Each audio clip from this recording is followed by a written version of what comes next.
What's going on, guys? Igor here. We are back for another episode of AutoTalksUS. Pretty much the only podcast for car enthusiasts, collectors, buyers, race car drivers, and engineers alike. You will literally find everything on this show if it's got to do with cars and motorsport. Today's episode is actually a really fun one. I've been excited about doing this one for a while, just because I have a personal connection to it. We're talking muscle cars. The big three, I think we'll obviously mention Chevy, Dodge, and Ford.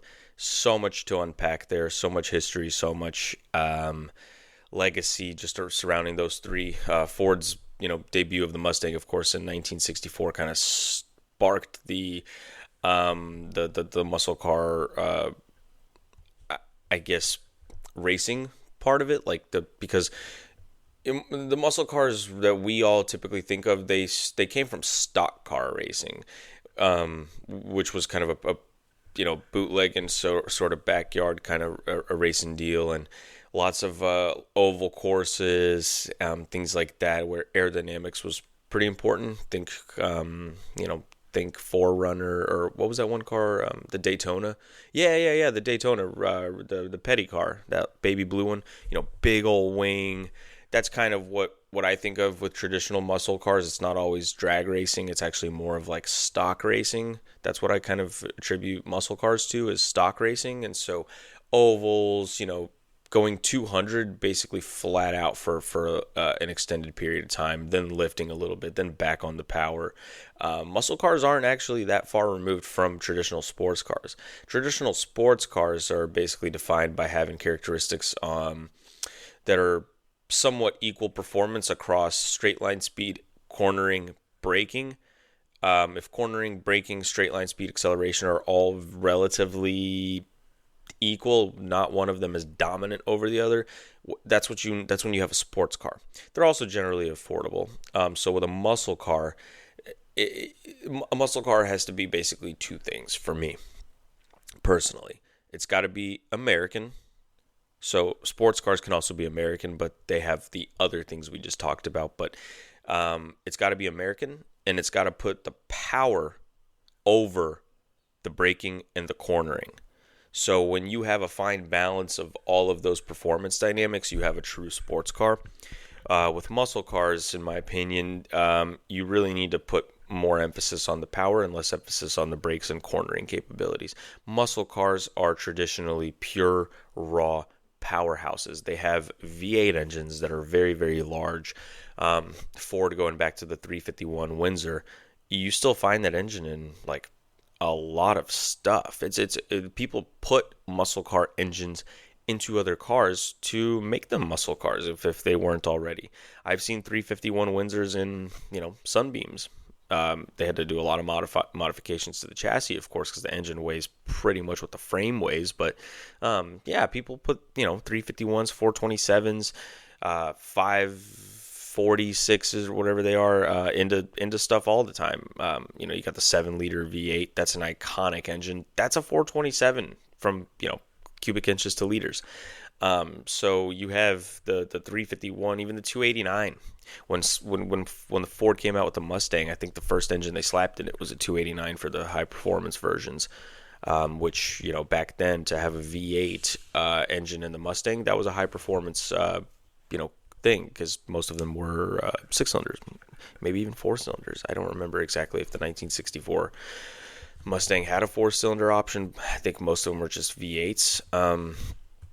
So yeah, I mean, look, the 1964 Mustang, when it first came out as a coupe, it was sexy, it was all the things, but it really did not dominate anything. It wasn't all that great. It was in 1965 when they put the V8 in it, and it was good. So it's so funny to me how it really wasn't that long ago. I mean, I say that 1960s. It's 2025. It is a long time ago. It definitely is a long time ago. It was 80 years ago. Wait, is that right? No, 60 years ago. Oh my gosh, that scared me. Yeah, it was 60 years ago, and it's just really cool. They had the Roadster. I think was like the first one. It was that the half 64 and a half, and it was a convertible drop top Roadster kind of deal. Super super cool. Um, and it had a V8. And those are the pictures that I visually remember. Lee Iacocca, without him, we wouldn't have had the Mustang. A lot of people don't like the Mustang. A lot of people like Camaros and Chevys. I'm a Mustang guy, not just because we're a Ford family here. I I think they're sexy. The 1965 Fastback is, for me, like that's the most beautiful Mustang ever. When his Shelby's original Venice crew, OVR or OVC, got a hold of it, that that was it. Like the Wimbledon white with the Guardsman blue stripes. It, oh gosh, I mean those cars are just so beautiful. And I'm not gonna pretend like I'm a nerd. I don't know every transmission and every engine combination that you could have ordered from them or that you got from them. I'm talking from an enthusiast perspective. You guys got to remember that's what this show is about. I'm here to rant about stuff that I love when it comes to cars. So I could be wrong. I don't need you. I really don't want people to fact check everything that they hear here. It's just about having a little bit of fun. And so when I look at values on these 65 Mustangs, like the $30,000 to $40,000 range. A lot when my clients ask me what cars that are muscle cars that they can invest on, you can buy somebody's resto mod that's already built for 70, 80 grand. Might have some issues if it wasn't built very well, but you're in the six-figure range, hands down. Always going to be in the six-figure range with custom interior, custom exterior and stuff like that. My advice is to go for something like, try to find yourself an original, and then just kind of go from there. Start, it's already been around for 60 years, right? You can the car can wait a couple more years, but it's probably not going to have as many issues as something that's been completely went through by someone else. But then on the flip side, I have seen builds that are long-lasting builds. I don't even know how we just got off topic so quickly, but anyway, yeah, the 1965 Fastback Mustang for me is probably my favorite. They had the Hertz one that you could get from Hertz at the time. It was a limited edition partnership with Hertz Rental Cars, that an actual Shelby Mustang could be rented. I mean, how cool is that? Seriously, how cool is that? You go to a rental company, let's say you fly in from, I don't know, from New York to Los Angeles, and then right there at LAX airport in the 1960s, you could just walk down to Hertz and get yourself a black with gold stripes GT350. That's nuts. Absolutely crazy. The GT350H, they actually make new ones of those. When I worked at Classic Recreations in Flower Mound, we had a guy come in who was visiting in town, and he asked for one of those. Someone at the airport or somewhere in Dallas actually had one, so he rented it. He brought it by. We did a massive burnout in front of our building. It was awesome. That's the stuff we're talking about, guys. Like the people that love muscle cars are exactly just like the people that love Porsches. They will die on that hill. They will. For a lot of people, the Ford Mustang is the best car ever built. For a lot of people, it's the best sports car ever built. For a lot of people, it's the best muscle car ever built. I think it's a phenomenal, phenomenal sports car. It used to be a muscle car for sure, but I think right around probably the early 2000s when the first GT500 came out in 05 or 06, I think it was 05. That's when I really think the Mustang became a sports car. You now had, at the end of Carroll Shelby's legacy, who was always a circuit racing. They really, those Mustangs were up against Corvettes, Mercedes, lots of Ferraris. They straight up were true sports cars. So going back to the early 2000s, when the first GT500 came out, to me it looked like something more for the drag racing type situation. I saw a lot of them with really fat rear wheels, just purely dominating highways late at night. that's kind of what I attributed that generation, I guess, so to speak, to have really been about. But now, oh my God, with Vince Laviolette doing the development work behind the scenes at Shelby American, a lot of these new GT500 Super Snakes coming out they're track dominant. The Copos were the ones that were made really for drag racing. Copos and super stock Dodges, even the Boss Mustang, was truly kind of more of that NASCAR influence. Fast, low, kind of going around ovals constantly. But then the Dukes of Hazzards also came out in the early 2000s, and I just remember, this is putting the Dodge Charger back in play. And then, of course, sure enough, let me see when that movie came out, because it can't be a coincidence. I think the Dukes of Hazzard relaunch. I call it a relaunch. I guess everybody calls it a relaunch. I'm just really interested to see when that movie came out, because I feel like it was in the late 2000s. It was 2005. Now let's check out when the relaunched Dodge Charger came out.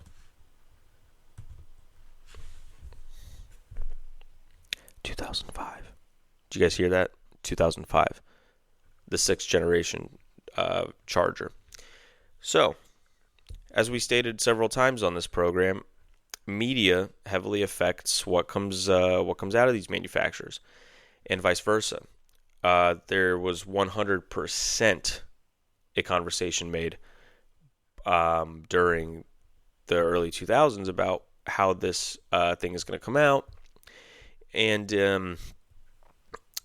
of course, Dukes of Hazzard. It's like the General Lee. That's the General is one of the. It's ultimately the character, the main character in the movie, but because it's a car, it's technically the third main character. You've got Bo and what was the other guy's name? Bo and Luke. Luke Duke? No, Bo and something else. I don't remember. The Duke boys. They were technically the main characters, but really the General was the main character.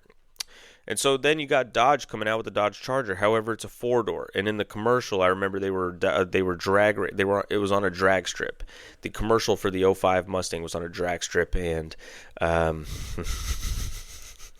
mean, it's a 2005 Dodge Charger. We had no idea how funny that was until much, much later. But genuinely, I was so confused. You had the RT, which was cool, it had a V8. Then the SRT8 model, unfortunately, did not have a manual transmission, but it was still really, really cool. And oddly enough, there was an all-wheel drive option as well, which, of course, now today there is. With the Charger GT, but in 2008 I think they also had an all-wheel drive option, and it was all-wheel drive all the time. It was 60% to the rear, 40% to the front. I'm looking at it right now online, but that's kind of cool. I did not know that. So Charger, GT500 in 05, the late 2000s were pretty epic, honestly, for muscle cars in the United States. We finally had relaunches of the cars that they loved in the 60s. Same thing with the Camaro.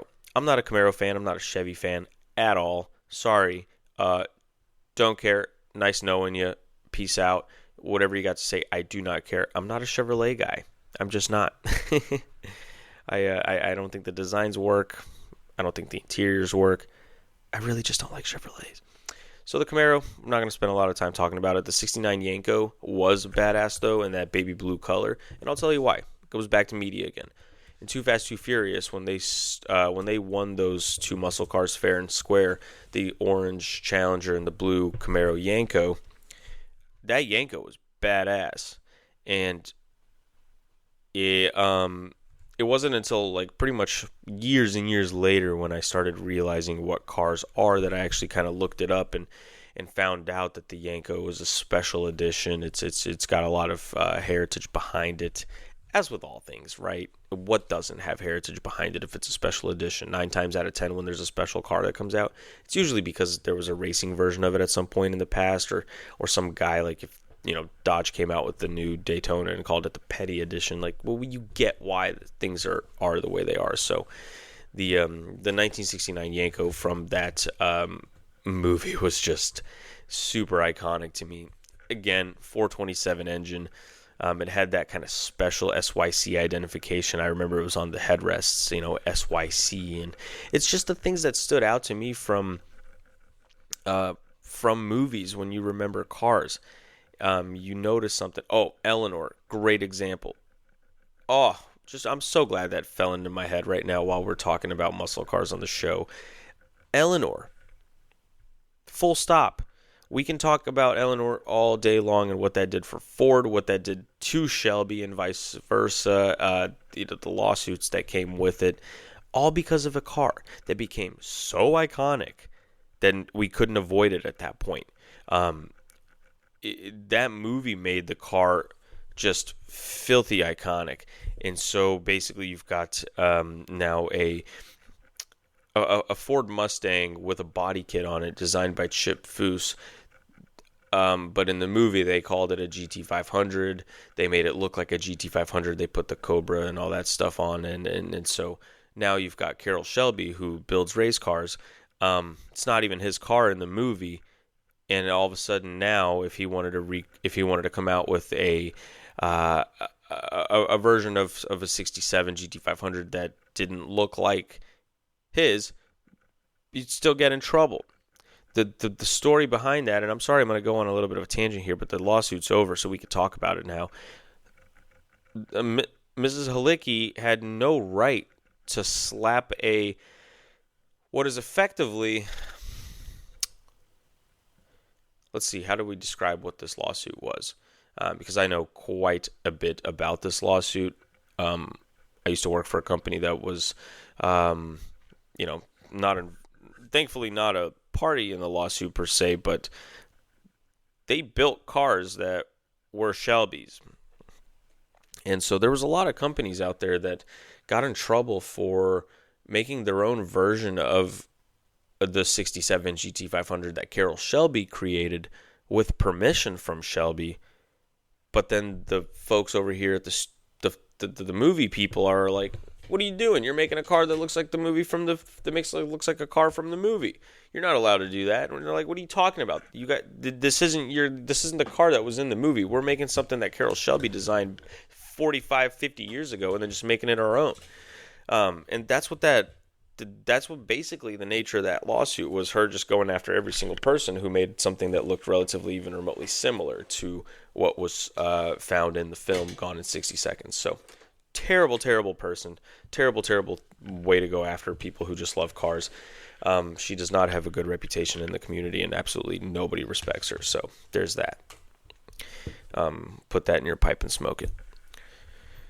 I want to take a second to give a shout out to the sponsor of the program, IAP Consulting Solutions.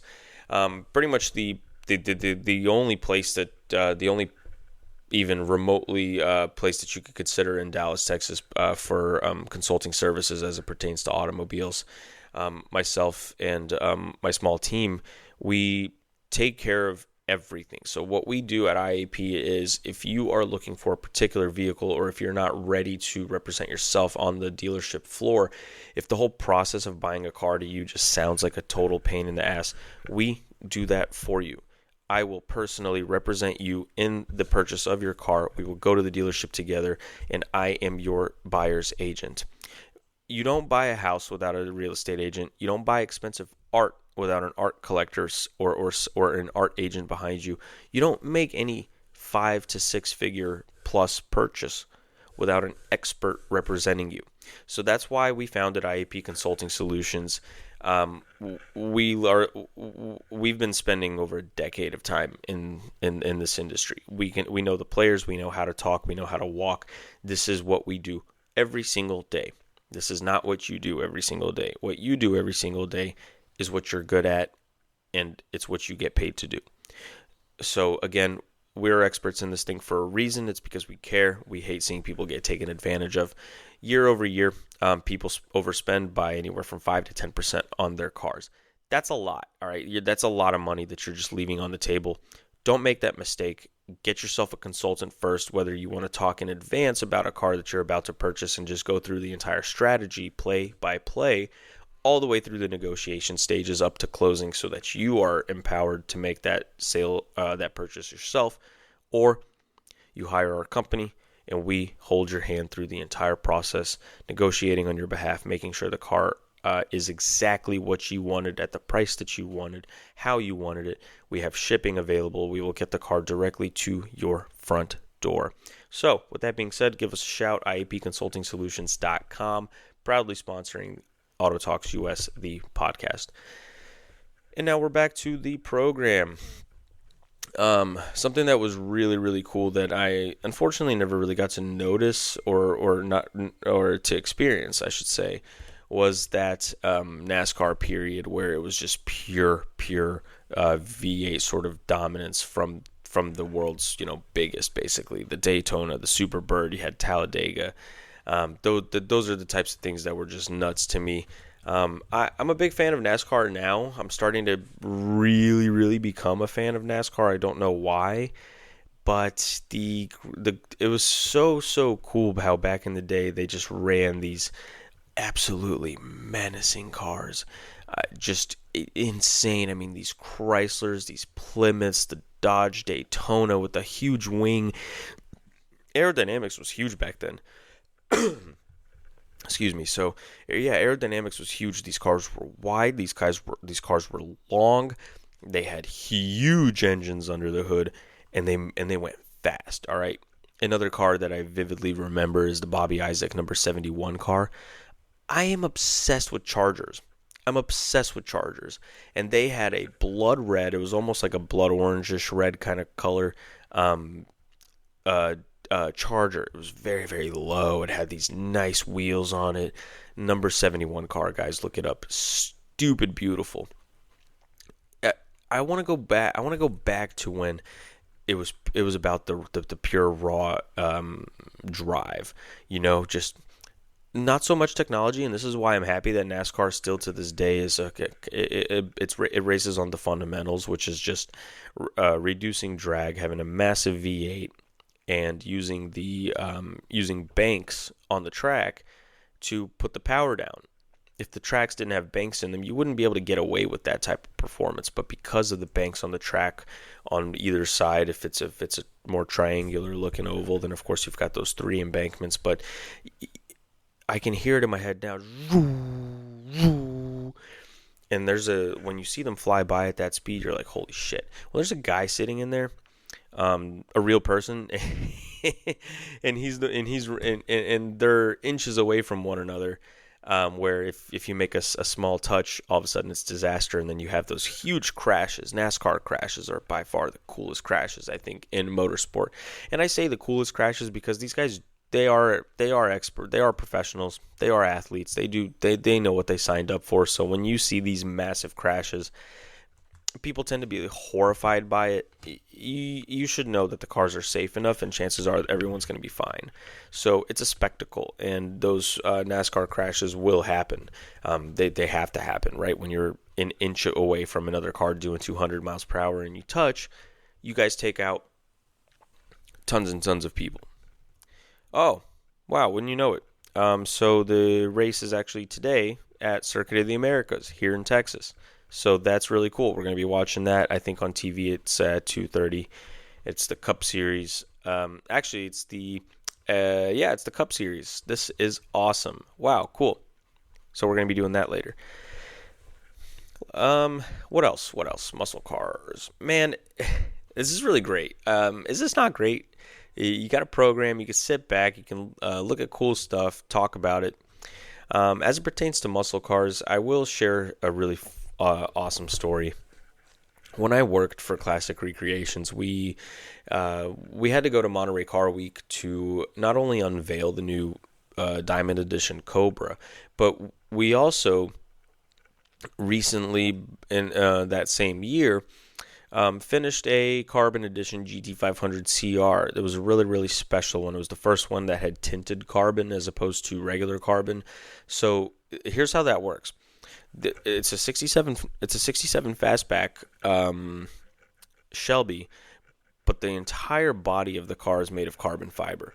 Most of them were painted. However, this one was unpainted. It was just a pure carbon weave exposed to the element. Well, obviously clear coated, but it had a dark clear coat on it, so you can see the carbon fiber from the outside, but you couldn't actually what's it called? There was no paint in it. It was just a tinted clear coat. So it was really dark, but you could see the carbon fiber. And these cars are not cheap. They are not cheap at all. They're easily in the $500,000 range, sometimes more. And then, of course, the value does go up because they are, very, very rare. The carbon edition, there was only 25 ever built. So 25 of these carbon edition GT500s, one of which was this tinted carbon, and we got to take it to Monterey Car Week.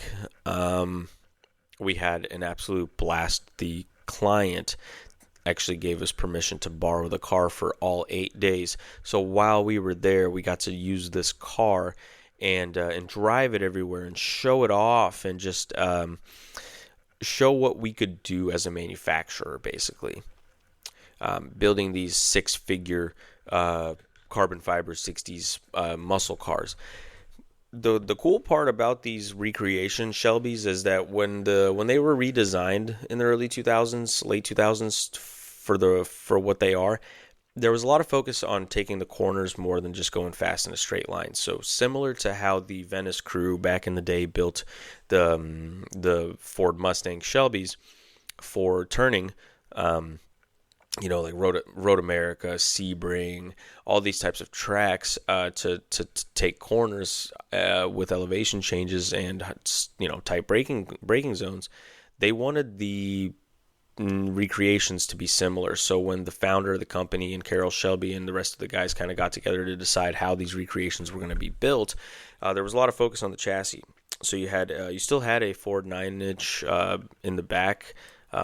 However, it had 4-way adjustable coilovers, stiffer springs. They ran tubed subframe connectors all the way through the chassis to connect the front and the rear of the car. So there was no twist, there was no movement through the chassis. And of course, on the front, you had massive brakes. In the back, you had big brakes as well.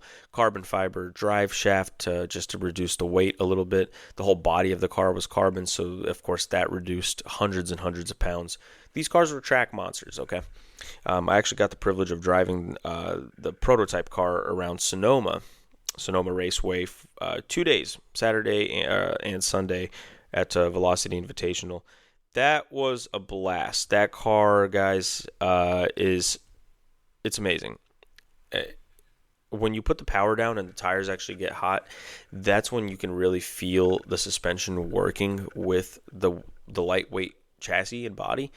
But before that, when the tires are still cold, it's very scary. It slides around a lot. I'm gonna be honest. The tires were not in the best condition for warming up. It was really cold in the morning, and we had the 11 a.m. session. So at like 10:30, we were getting the car prepped and just getting ready to go out on track and things like that. Tons of power, actually, as far as delivery under your right foot. It's an automatic. That particular car was a 10-speed. Tons of power delivery from throttle, but you really want to be able to shift gears in a car like that, because with 10 speeds, with a 10-speed transmission, the car is constantly gear hunting. And when you have a track like Sonoma with so many elevation changes, you really want something consistent where you can stay in a particular gear or around a set of corners if you need to, just to kind of have that, just to have the momentum, the forward momentum, basically. Because in racing, that forward momentum that you have, you really rely on it to get yourself from an apex to the exit of the corner, and then setting yourself up for entry in the next corner. It's all about the flow of the car, the weight shift, and everything like that. But with the 10-speed, what I found was every time I would get out of a really, really complicated section, I wanted to stay in that gear. Let's use third gear, for example. Coming out of a corner, unloading the car, sort of bringing the steering wheel back to a neutral position, getting down on the power to then set myself up for the braking zone in the next corner. Unfortunately, I wasn't able to do that because the car would just go rrr, brr, brr, brr, down to up to like sixth gear, and then you have to just kind of double mash the throttle a little bit because the paddle shifters, I mean, like, they're useless. It's a prototype vehicle, so really it had the 10-speed auto, but the paddle shifters were actually Bluetooth. They weren't like a better fly-by-wire situation. We didn't intend for the paddle shifters to be used in that car. It was a test mule mostly for the engine and for the carbon fiber body and the carbon drive shaft, just to see if the car works as it should. And this was a 4-year-old prototype because obviously the production run was well into production. This was an old build. This was the first carbon GT500 CR ever built, like back in 2020 or 2021. And so this prototype was put on track. So I didn't use the paddle shifters. I just kept it in automatic mode. And you would really have to just kind of slap down the throttle, almost like double tap it, triple tap it for the gearbox to drop those gears again where you needed to. But by that point, again, it's all about momentum. The momentum was lost setting up for the next corner. So I found myself kind of dealing with that, and the only way to power through that was, no pun intended, literally to power through it. So basically, on the next session, what I would do is I would set myself up on the exit of that corner. As soon as the steering wheel was back in that neutral position, I would just mash on that throttle, like literally just the rear end would squat down. That's how much power this thing made. It was like in the 750 range, and it's a full carbon body. And I would just mash down on the throttle at the exit of the last corner. The car would then stay in that same gear because at that point now the RPMs are flying.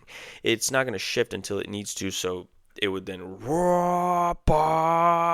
and then it would only be 2 gear shifts instead of 4 hypothetically.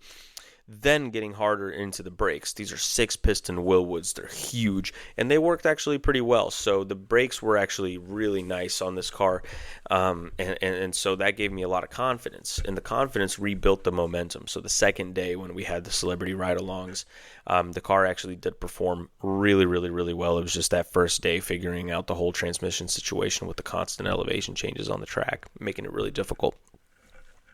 So that story was awesome. That's a totally different car than the one I'm talking about for Monterey Car Week for 8 days. That was one of the more recent 2023 builds with a manual transmission. Absolutely amazing. 6-speed manual, 700 horsepower. Effectively the same car, but refined. The production version of that prototype. So carbon body, nice interior. It had rear seats. 6-speed manual transmission, Alcantara everywhere. I mean, this was what dreams were made of right there, that car. And we had an absolute blast. We took it around the coast. We took it to Bixby Bridge, drove up and down the PCH. We did 17-mile drive. We went to Carmel. We went to Canary Row. Canary Row. Yeah, Canary Row. Brian, if you listen to this episode, I am so sorry, man. After everything you taught me, I still do not know the difference between cannery and canary or cannery, but that's okay. So it's pretty cool. That trip really, really was all about just showing the world that these cars are not only usable, but they're user friendly. Yes, they're very expensive, but they are collector's edition cars, so they're not meant to be for everyone. They're meant to be for someone, and then they're built that way. Classic Recreation spends a lot of time perfecting the customization of each car to make sure that it is exactly the way the owner wanted it. So yeah, I mean, when you're waiting 2-3 years for a car, it better be perfect. That's what those guys are all about.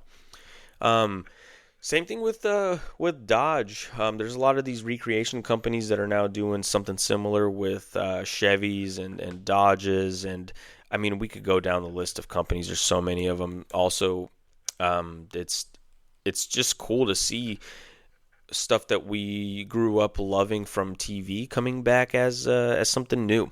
I think there's room for the muscle car, especially in America, to make a big comeback. What we have right now, the Scat Pack, the Challengers, unfortunately, there's no more heritage left in those cars. They need to bring it back. The only folks that buy those cars, they don't buy them because of anything that has to do with racing. They're culturally iconic. Same thing with the Camaro. It's culturally iconic. The Chrysler 300 is gone. That thing used to have a V8. The Magnum is gone. Let's see, what else? Actually, I just remembered. A few days ago, I read an article that Ford is now releasing something called the Mach 4.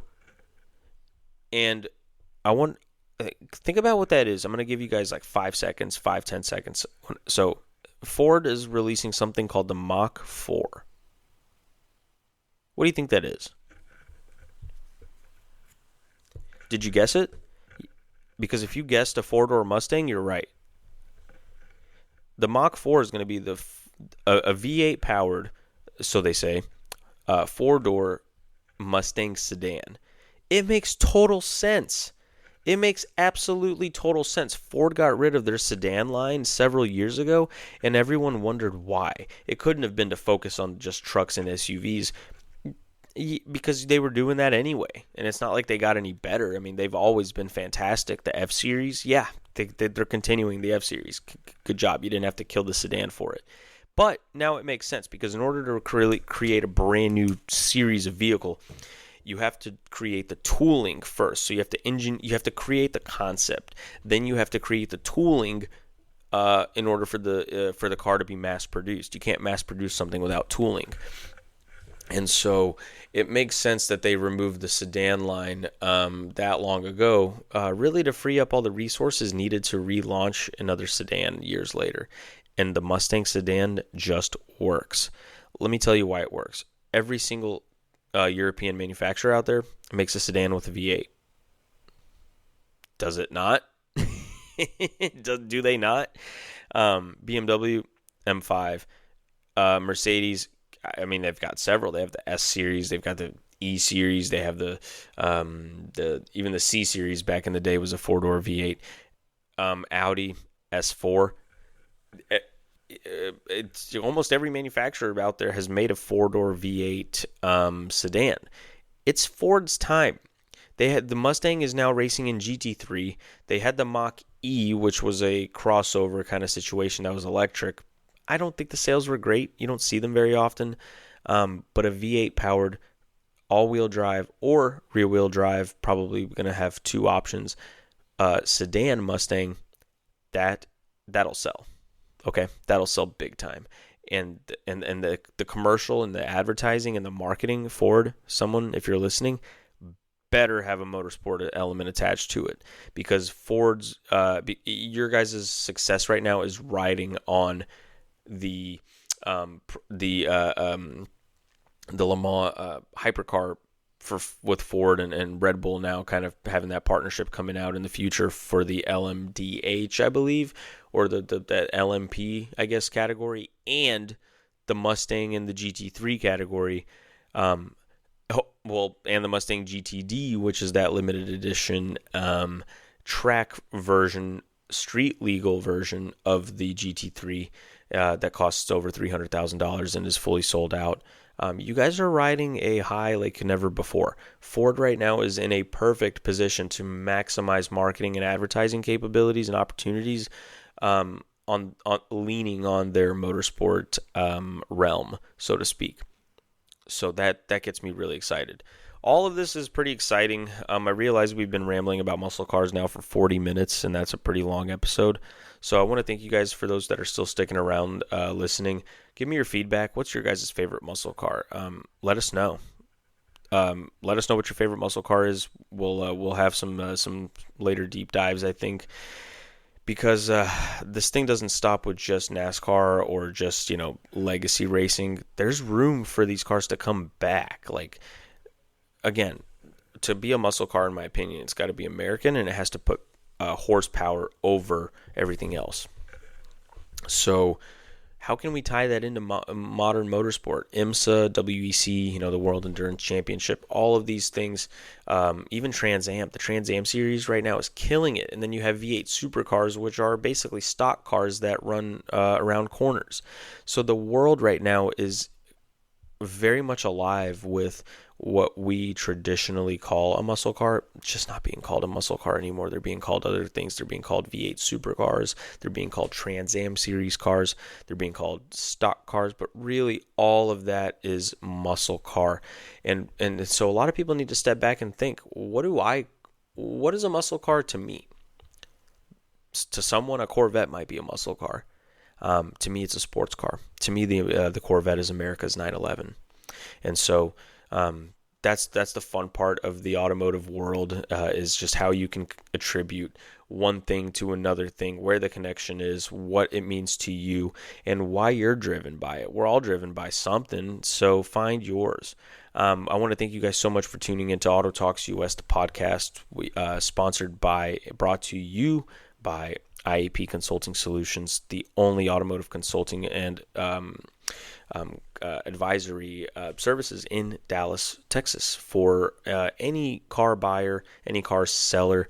What we do is we build strategies that win. Time after time, folks just simply overpay and overspend on everything. Let's make the car one less thing that you make that mistake on. Let us take it off your plate. We'll get it done. It'll be nice for you. With that being said, guys, I want to thank you all so much again. We'll see you guys next week, and enjoy the rest of your week. That's Auto Talks US Muscle Cars. We are out.